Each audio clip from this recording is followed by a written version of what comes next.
সরবরাহ কম থাকায় মাগুরায় বেড়েছে সব ধরনের মাছের দাম। মাছ ভেদে প্রতি কেজি বিক্রি হচ্ছে 10 থেকে 50 টাকা বেশিতে। এ নিয়ে আরও জানাতে মাগুরার পুরাতন মাছ বাজার থেকে যুক্ত হয়েছেন বিশ্বজিৎ বাপি।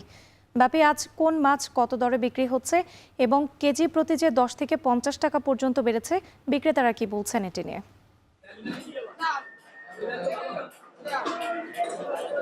আমি এই মুহূর্তে আছি মাগুরার সব থেকে বড় যে মাছের বাজার, মাগুরা মাছের পুরাতন বাজার মাছের বাজারে। এখানে সকাল থেকেই মাছ বিক্রি হচ্ছে এবং আমরা যেটা দেখতে পাচ্ছি যে মাছের সরবরাহ কম এবং ক্রেতা কিন্তু বেশি রয়েছে, যার কারণে কিন্তু মাছের দাম 10 থেকে শুরু করে কিন্তু বিভিন্ন প্রকার ভেদে কিন্তু 30 থেকে 50 টাকা পর্যন্ত বৃদ্ধি পেয়েছে।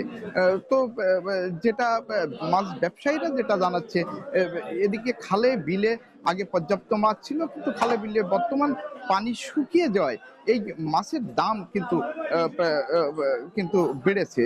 কারণ কি, মাছের সরবরাহ কম এবং খালে বিলে পানি শুকিয়ে যাওয়ায় মাছ জেলেদের দ্বারে ধরা পড়ছে না। তাছাড়া যে সাতক্ষীরা, খুলনা এবং বাগেরহাট থেকে যে চালানি মাছগুলো আসে, এই মাছগুলোও কিন্তু বাজারে কিন্তু কম আসছে। এখানে বাজারে গত সপ্তাহে যে মাছ 100 থেকে 120 মণ মাছ আমদানি হয়েছিল, বর্তমান কিন্তু সেই মাছ কিন্তু 60 থেকে 70 মণ মাছ কিন্তু এই বাজারে আসছে, যার কারণে মাছের চাহিদা বেশি এবং মাছের সরবরাহ কম থাকায় কিন্তু এই বাজারটিতে কিন্তু মাছের দাম বেড়েছে।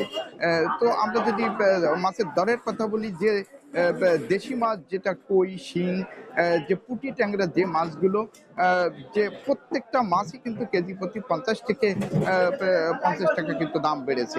এছাড়া যে চালানি মাছ, যে রুই, কাতলা, যেটি গত সপ্তাহে যেটি 400 থেকে 450 ছিল, আজকে কিন্তু সেটা 450 থেকে 500 টাকা করে বিক্রি হচ্ছে।